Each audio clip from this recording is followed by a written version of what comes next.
Congratulations on that series victory, sir. Yeah, thank you. Yeah, really tough battle today. But I think DaHanG will play even better come playoff time. I think just looking at his performance the last few matches that he's had compared to today, and then the practice that we had a couple weeks ago, I think he's got more to bring to the table come playoff time. Flea, I'll let you open it up, or Wheat if you want. I mean, we could just do the whole interview by RAPHA about DaHanG since he kind of opened up that way. No. In all seriousness, congratulations, RAPHA. Explosive game. I want to talk a little bit about something that Flea and I were discussing earlier, I want to hear from you in regards to the mindset of using the weapons that you've got available, right? We complimented you and have in the past on, here's the arsenal I've got: a machine gun, a basic shotgun, and a nail gun. Let's make it work. What is the mindset that you are in, or, how do you think about that when you are clearly sort of outgunned or in this situation because you have this arsenal, but again, you still seem to make it work? And talking a little bit about like what we saw on Keep with a lot of the nail gun early on, etc. Yeah, a lot of that just comes down to the flow of the match as far as, control. At that point, control is in flux, and when you're low on weaponry and control is in flux, you can make the most out of them from more positions compared to, let's say if he killed me first and he had full control, then I'm not really going to try to straight up fight him with, just machine gun or nail gun. But if we're both like below like 100 health, 50 armor, and we're kind of testing for control, especially in that matchup where you're playing as BJ, you have to kind of force some fights that are a little bit riskier than what they would be with another champ, because you could potentially have two guns. And even though like the way that the rate of fire works for certain weapons is a bit different, I think you have to take those chances. And if you don't, you're just leaving it on the table, because in that one, if Strogg gets ahead by too much, it's really difficult to chase him down. The mobility of Strogg could really become a problem. So I wanted to, as long as the opportunity was there, to keep contesting for control. And yeah, and it just came down to situations too where he didn't have peeker. So even if I'm pushing with double nail, he can't whip that out right before the corner and then destroy me. I can just keep chasing him and get the frag. If it's okay with the guys, I just have one additional follow-up on that. How do you get yourself comfortable, or what would you suggest to players who want to be able to use the arsenal that exists in their inventory, but may not feel comfortable, right? Because I would imagine you've got to practice, using your tribal, using your nail guns a bit more than just like, it seems like this would be a good place to use it in this matchup versus DaHanG. Let's go. Yeah. Part of it is, I would say, just play a lot of deathmatch or TDM, because then you're forced to use weapons at a disadvantage a lot, and so you get used to using them and like optimizing their damage in multiple spots, as well as I may be great at controlling the map now, but I was a struggling player at one point too. So and at every point in a match, there's a time where you're locked out and you have to make do with the breadcrumbs of the map. You're on the slums of the map and you're trying to work your way up, to finally get back into the game. And part of that is you're just maximizing the minimal advantages that you have, so that you slowly get your way to a rocket launcher, you slowly get your way to an LG, so that then you could be more versatile. So it's just all about playing and just always keeping your head in the game. The more that you do that, the more that you actually get good raw data for yourself on what works and what doesn't. Because the more time that you spend let's say raging or tilting, that's just wasted time. It just is. It's like you're just giving the opponent free stuff. So yeah, let's say just try your best and play some modes that force you to use the weapons, and it'll help you out for duel.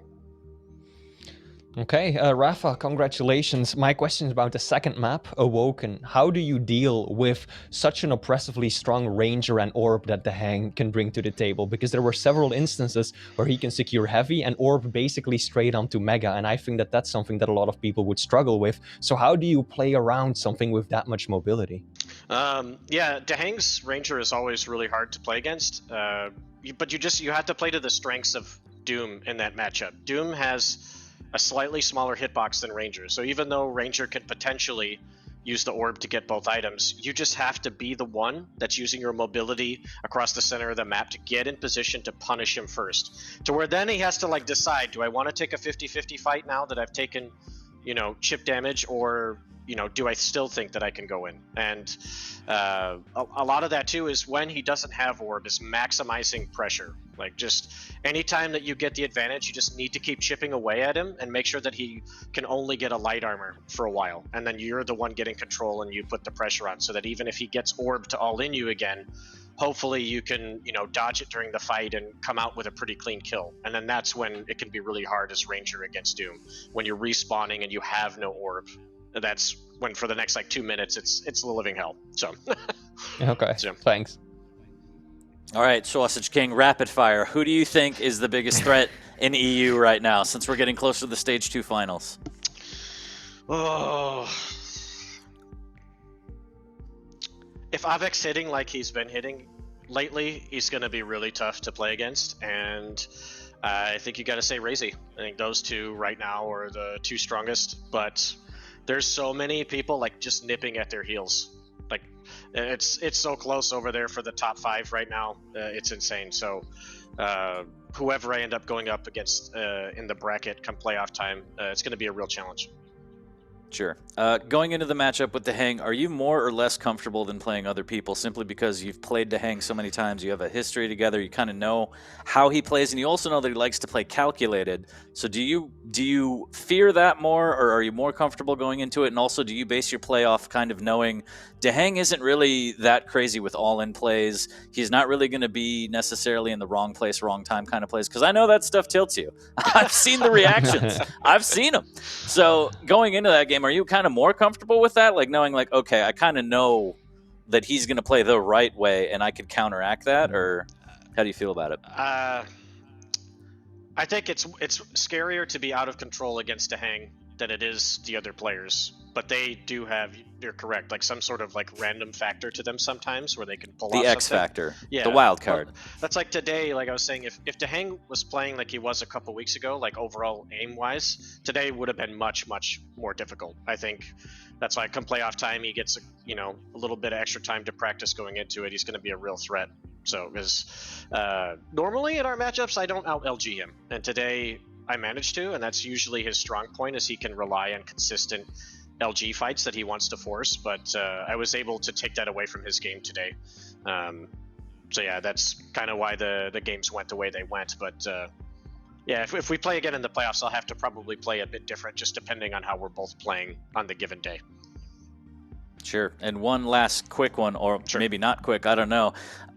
It seems that you've just, you know, over the years, you've just acquired all these accolades, all these trophies, all these victories. You're definitely the definitive GOAT across Quakes, but it seems like you're ascending to be something more. And I know you've talked about it a little bit on your stream before. So like, what is the goal here? I know that you want to set like a precedent and everything. I don't, if you want to talk a little bit about that, just so the children out there know. I mean, in my mind, you know, I love and can, you know, I'm really blessed to have done what I've been able to do. But each time that we come up to a new tournament, the slate is wiped clean, and I have to prove it all over again. And I think right now, like the state of Quake and the way it's in compared to what we were doing in Quake Live, we're in such a better situation for what we're doing. More consistent games, the fact that we can play each other, you know, globally online. In Quake Live, there was no way that was ever happening. And the money and the titles that we're competing for now is really motivating to try to keep pushing. And you know, I just turned 32 Tuesday, you know, like, and I'm Happy birthday. Happy birthday. I'm trying to keep this up as long as possible, because I know once that day is done, it's done. Like maybe I can compete in some game for fun at some point, but competing at the highest level at something, it probably won't happen. Once it's over, you know. So as long as I can keep mentally sharp and just keep trying to bring out my A+ game, I'm gonna do it. Well, at 32, Rafa, you're older than me, so keep being an inspiration to us youngins, okay? Yeah. Will do, buddy. I agree. I agree. Yeah, keep doing what you're doing. Congratulations. It's phenomenal to see. And ice that trigger finger, all right? You got arthritis could be the thing that just ruins it all. So take care of Yeah. yourself, but we'll see care. more of you for sure. Forget about it, 40. It's done. Well, congrats and take care. Thanks, guys. Have a good one.